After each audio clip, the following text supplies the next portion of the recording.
Magandang umaga po sa ating lahat. Update po muna tayo dito sa binabantayan nating bagyong si Salome mula sa nilabas natin Tropical Cyclone Bulletin kaninang 5 a.m.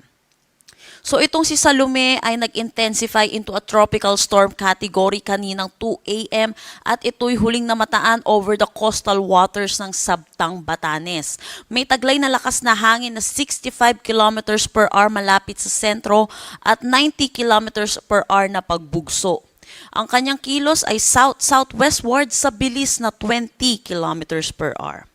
Sa ngayon, meron din tayong Intertropical Convergence Zone or ITCZ na nakakaapekto dito sa may Palawan at Mindanao. I-discuss po muna natin yung magiging track nitong si Bagyong Salome.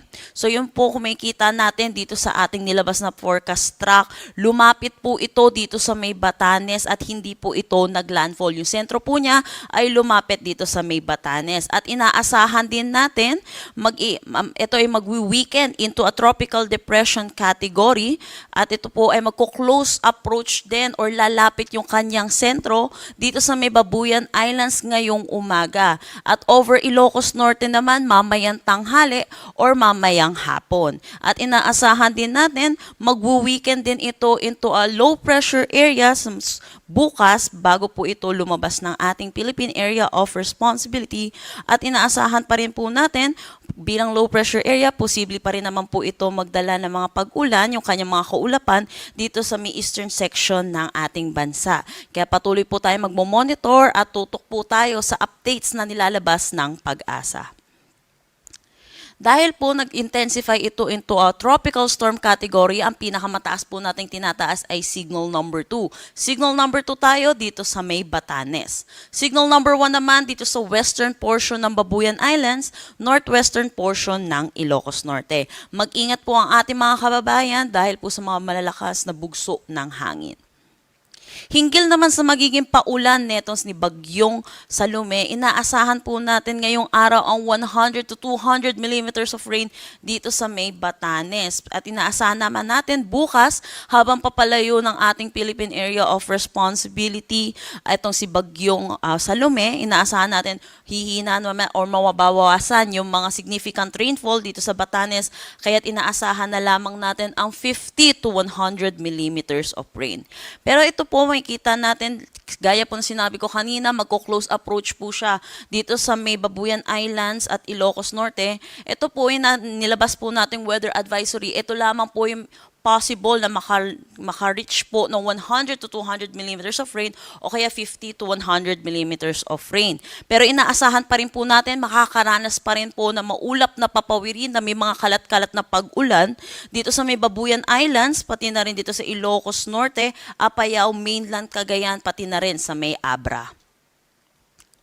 Meron tayong nakataas na gale warning dito sa may Batanes at Babuyan Islands. Kaya pinapaalalahanan po natin yung mga kababayan po natin na delikado po muna pumalaot dito sa coastal waters ng Batanes at Babuyan Islands. Para naman sa magiging panahon natin ngayong araw, inaasahan natin makakaranas ng stormy conditions dito sa Batanes, dulot netong si Bagyong Salome. Rains with gusty winds naman dito sa may Babuyan Islands at Ilocos Norte. Inaasahan naman natin ang maulap na papawirin na may mga kalat-kalat na pag-ulan dito sa may Apayao, Mainland, Cagayan, pati na rin dito sa may Abra.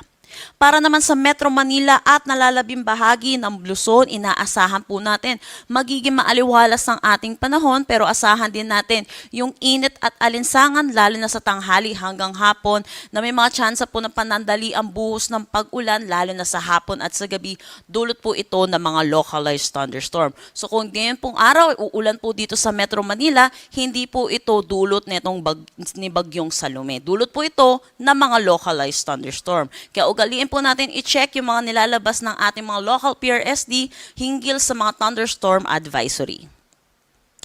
Agwat ng temperatura for Lawag 25 to 29 degrees Celsius, Tuguegarao 25 to 31 degrees Celsius. For Baguio 18 to 23 degrees Celsius, Metro Manila 25 to 32 degrees Celsius, Legazpi 25 to 33 at Tagaytay 23 to 30 degrees Celsius. Para naman dito sa may Palawan at Mindanao, kasama na rin ang Negros Island region. Inaasahan natin dulot ng Intertropical Convergence Zone or ITCZ, makakaranas sila ng maulap na papawiri na may mga kalat-kalat na pag-ulan. Sa nalalabing bahagi naman dito ng Visayas, inaasahan naman natin magiging maaliwalas naman ang kanilang panahon, pero asahan din natin yung mga pagbuhos ng pag-ulan lalo na sa hapon at sa gabi dulot ng mga localized thunderstorm. Agwat ng temperatura for Calayan Islands at Puerto Princesa, 26 to 30 degrees Celsius.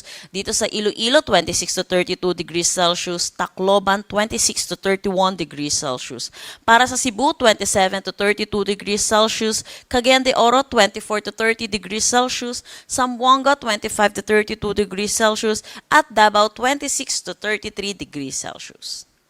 At yan po muna ang latest nating update dito sa bagyong si Salome. Next update natin ay mamayang 8 a.m.